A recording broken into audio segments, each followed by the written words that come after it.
रक्षाबंधन का त्योहार पास आते ही मुझे सबसे ज़्यादा जमशेदपुर वाली बुआ जी की राखी का इंतज़ार रहता था। कितना बड़ा पार्सल भेजती थी बुआ जी। तरह तरह के विदेशी चॉकलेट, गेम्स, मेरे लिए कलरफुल ड्रेस, मम्मी के लिए साड़ी, पापा जी के लिए शर्ट। इस बार भी बहुत सारा सामान भेजा था उन्होंने। पटना और रामगढ़ वाली दोनों बुआ जी ने भी रंग बिरंगी राखियों के साथ बहुत सारे गिफ्ट भेजे थे। बस रोहतास वाली जया बुआ की राखी हर साल की तरह एक साधारण से लिफाफे में आई थी। 5 राखियां कागज के टुकड़े में लपेटे हुए, रोली चावल और 50 का एक नोट। मम्मी ने चारों बुआ जी के पैकेट डाइनिंग टेबल पर रख दिए थे ताकि पापा ऑफिस से लौटकर एक नज़र अपनी बहनों की भेजी राखियां और तोहफे देख ले। पापा रोज की तरह आते ही टेबल पर लंच बॉक्स का थैला और लैपटॉप का बैग रखकर सोफे पर पसर गए थे। चारों दीदियों की राखियां आ गई हैं। मम्मी ने पापा के लिए किचन में चाय चढ़ाते हुए आवाज़ लगाई थी, जया का लिफाफा दिखाना जरा पापा। जया बुआ की राखी का सबसे ज़्यादा इंतज़ार करते थे और सबसे पहले उन्हीं की भेजी राखी कलाई में बांधते थे। जया बुआ सारे भाई बहनों में सबसे छोटी थी, पर एक वही थी जिसने विवाह के बाद से शायद कभी सुख नहीं देखा था। विवाह के तुरंत बाद देवर ने सारा व्यापार हड़प कर घर से बेदखल कर दिया था। तब से फूफा जी की मानसिक हालत बहुत अच्छी नहीं थी। मामूली सी नौकरी कर थोड़ा बहुत कमाते थे। बेहद मुश्किल से बुआ घर चलाती थी। इकलौते बेटे शाम को भी मोहल्ले के साधारण से स्कूल में डाल रखा था। बस एक ही उम्मीद लेकर बुआ जी किसी तरह जिए जा रही थी।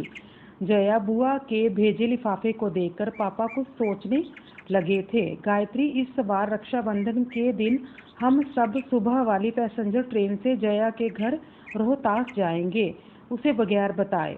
जया दीदी के घर। मम्मी तो पापा की बात पर एकदम से चौंक गई थी। आपको तो पता है ना कि उनके घर में कितनी तंगी है। हम 3 लोगों का नाश्ता खाना भी जया दीदी के लिए कितना भारी हो जाएगा। वो कैसे सब कुछ मैनेज कर पाएगी। पर पापा की खामोशी बता रही थी उन्होंने जया बुआ के घर जाने का मन बना लिया है। और घर में ये सब को पता था कि पापा के निश्चय को बदलना बेहद मुश्किल होता है। रक्षाबंधन के दिन सुबह वाली ट्रेन से हम सब रोहतास पहुंच गए थे। बुआ घर के बाहर बने बरामदे में लगी नल के नीचे कपड़े धो रही थी। बुआ उम्र में सबसे छोटी थी, पर तंग हाली और रोज की चिंता फिक्र ने उसे सबसे उम्र दराज बना दिया था। एकदम पतली दुबली कमजोर सी काया। इतनी कम उम्र में चेहरे की त्वचा पर सिलबटें साफ दिख रही थी। बुआ की शादी का फोटो एल्बम मैंने कई बार देखा था। शादी में बुआ की खूबसूरती का कोई जवाब नहीं था। शादी के बाद के 11 वर्षों की परेशानियों ने बुआ जी को कितना बदल दिया था। बेहद पुरानी घिसी सी साड़ी में बुआ को दूर से ही पापा मम्मी कुछ क्षण देखे जा रहे थे। पापा की आंखें डबडबा सी गई थी। हम सब नजर पड़ते ही बुआ जी एकदम चौंक गई थी। उन्हें समझ नहीं आ रहा था कि वो कैसे और क्या प्रतिक्रिया दें। अपने बिखरे बालों को संभालें या अस्त व्यस्त पड़े घर को दुरुस्त करें। उसके घर तो वर्षों से कोई मेहमान नहीं आया था। वो तो जैसे जमाने पहले भूल चुकी थी कि मेहमानों को घर के अंदर आने को कैसे कहा जाता है। बुआ जी के बारे में सब बताते हैं कि बचपन से उन्हें साफ सफाई और सजने संवरने का बेहद शौक रहा था, पर आज दिख रहा था कि अभाव और चिंता कैसे इंसान को अंदर से दीमक की तरह खा जाती है। अक्सर बुआ जी की छोटी मोटी ज़रूरतों के लिए कभी किसी के सामने तो कभी किसी के सामने हाथ फैलाना होता था। हालात ये हो गए थे कि ज़्यादातर रिश्तेदार उनका फ़ोन उठाना बंद कर चुके थे। एक बस पापा ही थे जो अपनी सीमित तनख्वाह के बावजूद कुछ ना कुछ बुआ को दिया करते थे। पापा ने आगे बढ़कर सहम सी गई अपनी बहन को गले से लगा लिया था। भैया भाभी मुन्नू, तुम सब अचानक आज सब ठीक है ना? बुआ ने कांपती सी आवाज में पूछा था। आज वर्षों के बाद मन हुआ राखी में तुम्हारे घर आने का, तो बस आ गए हम सब, पापा ने बुआ को सहज करते हुए कहा था। भाभी आओ ना अंदर, मैं चाय नाश्ता लेकर आती हूँ। जया बुआ ने मम्मी के हाथों को अपनी ठंडी हथेलियों में लेते हुए कहा था।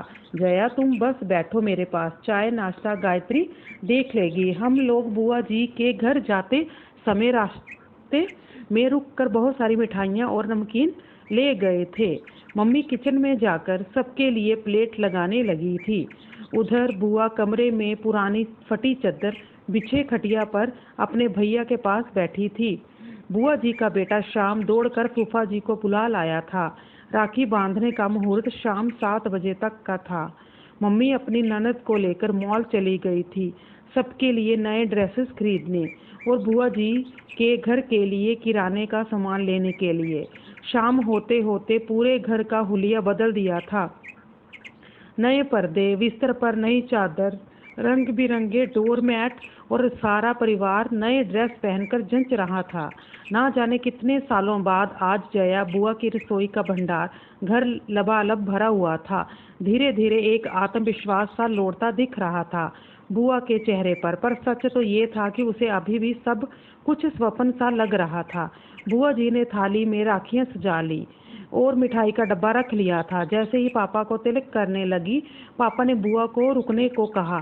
सभी आश्चर्यचकित थे। 10 मिनट रुक जाओ, तुम्हारी दूसरी बहनें भी बस पहुंचने वाली हैं, पापा ने मुस्कुराते हुए कहा। तो सभी पापा को देखते रह गए। तभी बाहर दरवाजे पर गाड़ियों के हॉर्न की आवाज़ सुनकर बुआ, मम्मी और फूफा जी दौड़कर बाहर आए तो तीनों बुआ का पूरा परिवार सामने था। जया बुआ का घर मेहमानों से खचाखच भर गया था। कासगंज वाली नीलम बुआ बताने लगी कि कुछ समय पहले उन्होंने पापा को कहा था कि क्यों ना सब मिलकर चारों धाम की यात्रा पर निकले। बस पापा ने उस दिन तीनों बहनों को फोन किया था कि अब 4 धाम की यात्रा का समय आ गया है।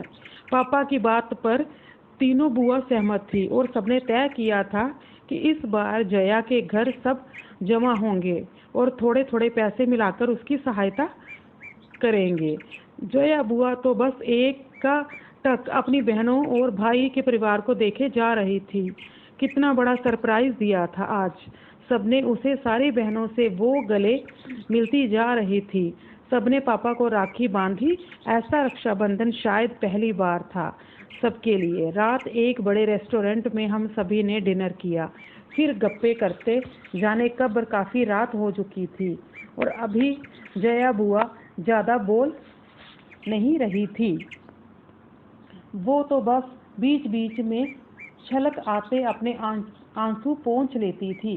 बीच आंगन में ही सब चद्दर बिछा कर लेट गए थे। जया बुआ पापा से छोटी बच्ची की तरह चिपकी हुई थी, मानो इस प्यार और दुलार का उसे वर्षों से इंतजार था। बातें करते करते अचानक पापा को बुआ का शरीर एकदम ठंडा सा लगा तो पापा घबरा गए थे। सारे लोग जाग गए पर बुआ हमेशा के लिए सो गई थी। पापा की गोद में एक बच्ची की तरह लेटे लेटे वो विदा हो चुकी थी। पता नहीं कितने वर्षों से बीमार थी और आज तक किसी से कहा भी नहीं था। आज सबने मिलने की आशा लिए आए तो बुआ इस दुनिया से जा चुकी थी।